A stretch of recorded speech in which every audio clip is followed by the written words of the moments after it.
The grand coronation of Britain's King Charles III and his wife will take place in May of this year. In the ceremony, the new monarch will break away from the tradition and will refuse to conform to century of monarchs wearing traditional royal attire. In previous coronations, the monarch traditionally wore silk stocking and breeches. However, it has been reported that King Charles may forego with the tradition and several ancient rituals and instead don his military uniform. Notably, the grand coronation ceremony of King Charles and his wife will take place on May 6th. It will be held at Westminster Abbey. The possibility of a big COVID-19 rebound in China over the next 2 to 3 months is remote, as 80% of the people have been infected, a prominent government scientist has said. The mass movement of people during the ongoing Lunar New Year holiday period may spread the pandemic, boosting infections in some area, but a second COVID wave is unlikely in the near term, said Wu Zhenyu, the chief epidemiologist at China Center for Disease Control and Prevention. Nearly 60,000 people with corona had died in hospitals as on January 12th, roughly a month after China abruptly dismantled its zero COVID policy, according to the government data. But some experts feel that the figures most probably are vastly undercount, as it excludes those people who died at home, and because many doctors have said that they are discouraged from citing COVID as a cause of death. Japanese Prime Minister Fumio Kishida has announced plans to downgrade legal status of COVID-19 to equivalent of seasonal influenza in the spring, a move that would further relax mask wearing and other preventive measures as the country seeks to return to normalcy. Kishida has said that he has instructed experts and government officials to discuss the details on lowering COVID-19 status. A change would also remove self-isolation rules and other anti-virus requirements and allow COVID-19 patients to seek treatment at any hospital instead of only specialized facilities. In Japan, COVID-19 is currently categorized as a Class 2 disease along with SARS and tuberculosis, and is subject to restricted movements of patients and their close contacts, while allowing central and local governments to issue emergency measures.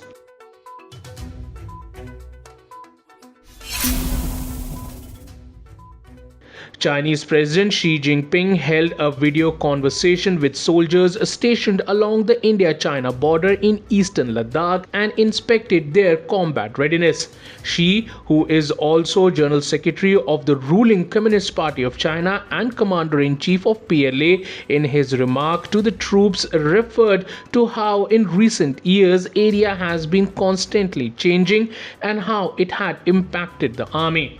Xi has asked the border troops about their border patrol and management work and hailed the soldiers as models of border defense and encouraged them to persist in their efforts and make new contributions.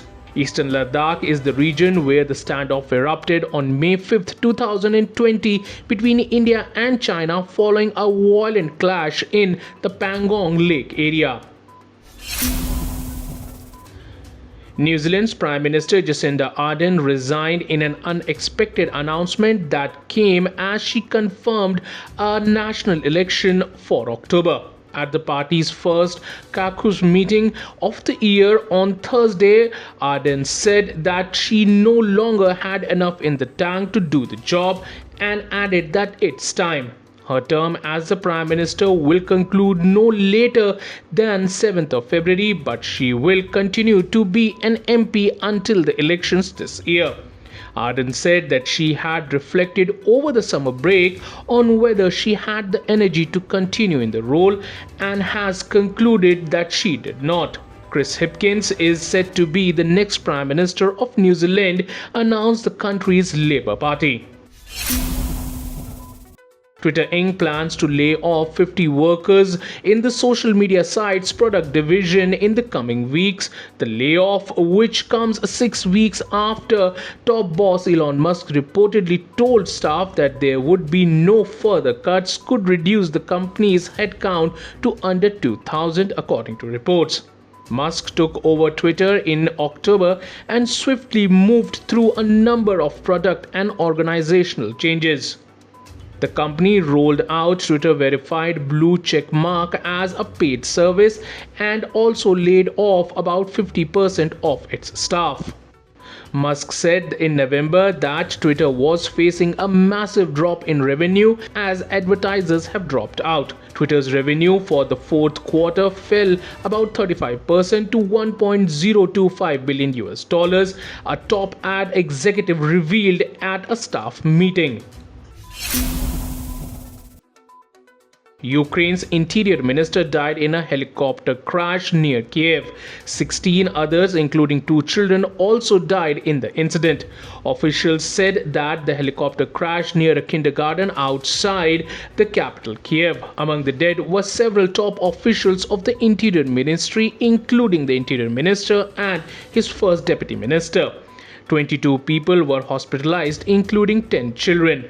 Officials said that at the time of the crash, children and employees were in the kindergarten. The scene of the crash is in the town of Brovary, which is located some 20 kilometers northeast of Kiev.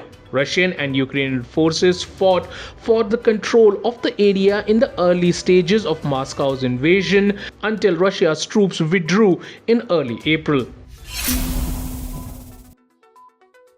Pakistan's Prime Minister Shahbaz Sharif has insisted that India and Pakistan should sit at a table and resolve Kashmir issue, as the 3 wars with India have brought more misery, poverty and unemployment to the people.